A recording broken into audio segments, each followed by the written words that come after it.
오늘도 PC 조립을 해볼 건데 11세대 CPU i5 11500이에요. 이 제품이 좀 발열이 심해서 오늘은 이렇게 사제 쿨러를 준비했어요. 이 사제 쿨러를 설치해 보도록 할게요. 조립하기 전 제품 스펙 i5 11500 발열이 심해서 쿨러마스터 하이퍼 제품을 선택했습니다. 기가 메인보드, 확장성이 좋아서 선택하였고 메모리는 8기가, 듀얼 구성, 파워는 잘만 700W. 마지막 카드는 M.2 1TB를 선택하였고 추가로 4기가 시게이트 SATA 하드도 추가하였습니다. 제일 먼저 쿨러부터 조립을 시작하겠습니다. 지지대 핀 4개를 모두 넣어주세요. 지지대 고정 브라켓을 4개 모두 넣어주는데 빗금 두 번째 칸에 맞춰서 넣어주시면 됩니다. 메인보드를 뒤집어 고정 지지대를 넣어주고 다시 뒤집습니다. 지지대 고정용 육각 볼트를 체결해주고 동봉된 육각 보스를 드라이버로 대충 고정시켜줍니다. 쿨러를 보드와 연결하기 위해 쿨러 지지대를 볼트로 양쪽 모두 체결해줍니다.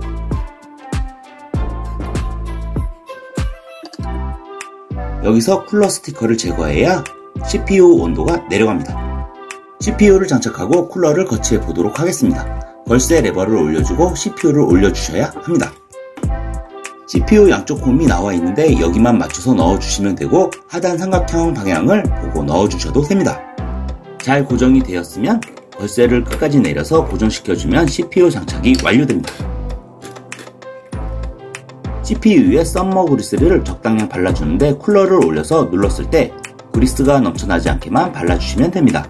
저도 그리스를 많이 발랐는데 CPU 위로 넘치지만 않으면 돼요.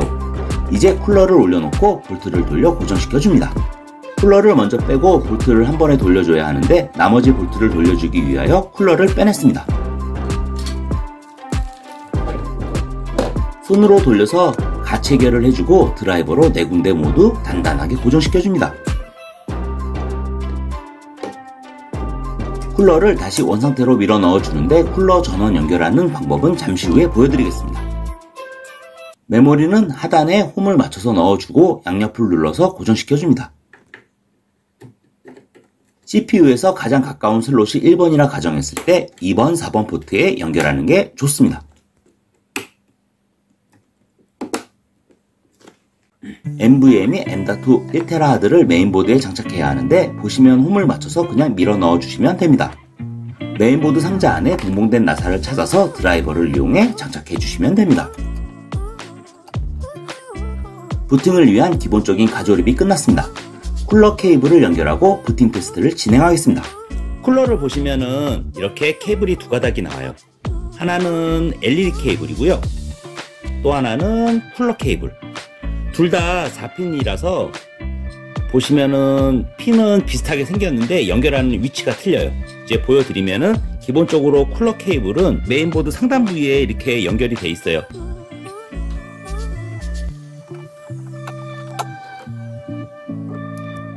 CPU 쿨러 LED를 보시면은 메인보드 하단부에 이렇게 LED라고 적혀 있어요. 그런데 보시면은 핀이 3개인 경우는 5V, 핀이 4개인 경우는 12V예요. 커넥터가 이렇게 4개인 경우이고 그 다음에 여기 화살표 방향이 있는데 이 화살표 방향을 보시면은 이 메인보드에 12V라고 적혀 있어요.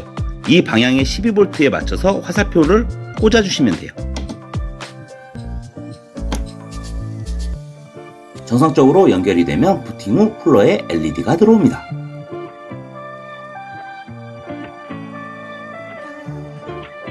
제가 구매한 케이스는 뚜껑이 철판이라 소관이 안 보이기 때문에 LED 불빛이 필요 없네요. CPU 쿨러 전원만 연결했습니다.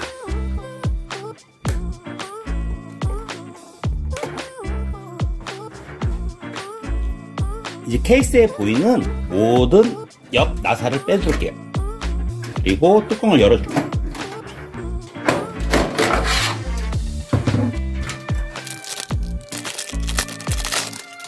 메인보드 백패널인데 이 부분이 날카로워요. 그래서 손을 항상 조심하셔서 장착하기 전에 메인보드에 먼저 한번 이렇게 대보세요.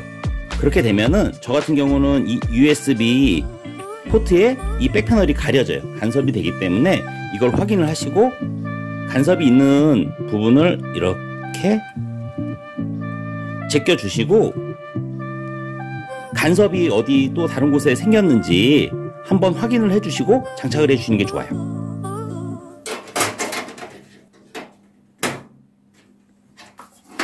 이 파워를 이제 장착할 건데 이 쿨러 방향이 이 아래로 향하게 해서 설치를 해 주셔야 하고, 그 다음에 케이스를 눕혀서 파워를 넣어 주세요. 이 눕혀진 상태에서 케이스 나사를 조립해 줄게요.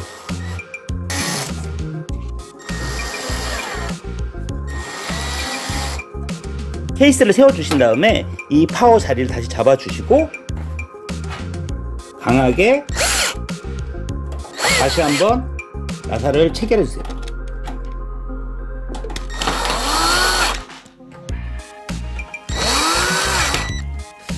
후면 배선 작업을 하기 위해서 이 파워에 나와 있는 모든 전선을 후면으로 다 빼줄게요.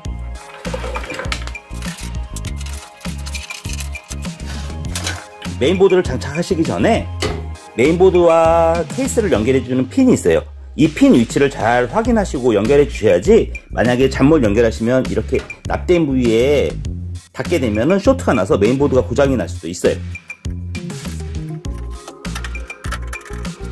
메인보드를 케이스에 장착하기 전에 이 전면 패널 케이블부터 연결을 해주시는 게 작업하기가 편리해요. 메인보드를 케이스에 조립을 하면은 여기 아래 보이시는 영문들이 잘 안 보여요. 이 오디오 포트를 보시면은 이 중간 하단에 핀이 하나 막혀 있어요. 이 핀 막힌 거를 확인해 주시고 이렇게 연결을 해 주셔야 돼요.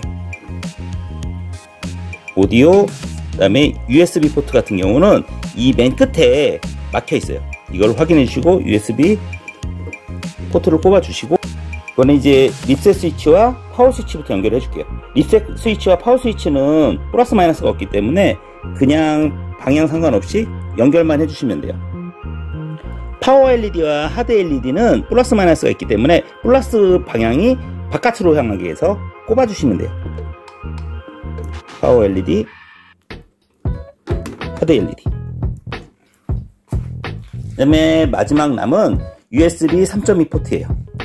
이 홈을 확인을 해주시고 요 USB 3.2 포트에 연결만 해주시면 전면 패널 포트 연결은 끝나요. 이제 마지막으로 이 스피커 부저를 연결을 해주고 케이스 볼트를 체결해 볼게요. 볼트 체결은 가볍게 가체결을 해서 메인보드 자리만 잡아 주었습니다. 처음에 가체결을 해주시고 이제 마지막에 나사를 다 박아 주셨으면은 그 후에 강하게 나사를 돌려주세요.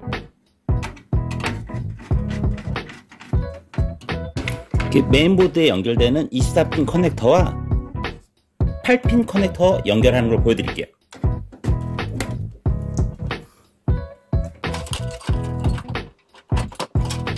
마지막으로 쿨러 케이스 커넥터만 연결해주면은 모든 배선 작업은 끝이 나요.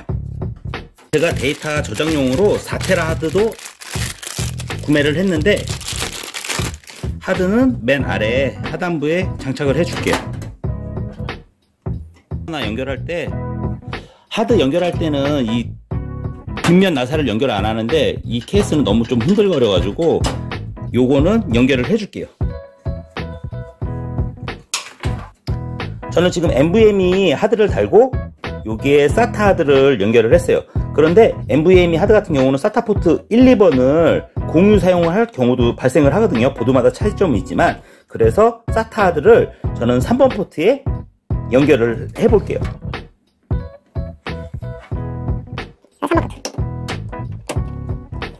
처음 윈도우 설치할 때는 인식을 잘했는데 윈도우 업데이트를 진행하고 재부팅을 하면 꼭 M.2 하드를 인식을 못하는 문제가 발생하는데요. 전원을 끄고 SATA 포트를 빼서 다른 포트에 연결을 하고 재부팅을 해야 했습니다. 처음에는 황당하고 귀찮았는데 지금은 적응을 해서 그냥저냥 사용 중. 잘 모르면 고장처럼 느낄 수도 있습니다.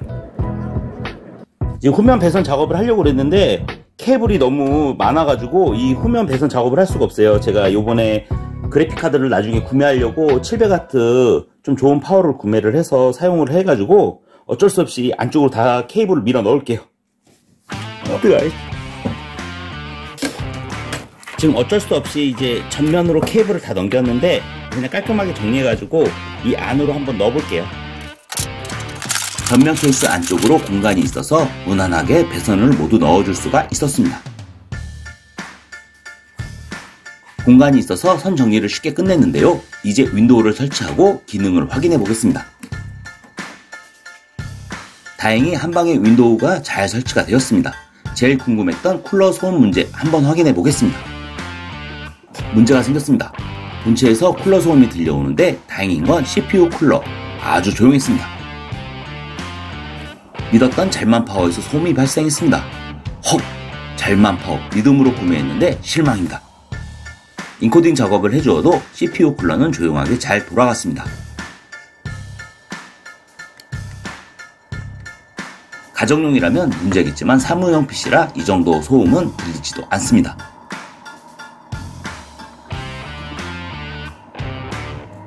구매하고 한 달 정도 지났는데 처음 엔다트 하드 인식 문제 빼놓고 지금은 아주 쾌적하게 사용하고 있어요. 오늘은 여기까지 PC 조립 도움이 되셨으면 좋겠네요.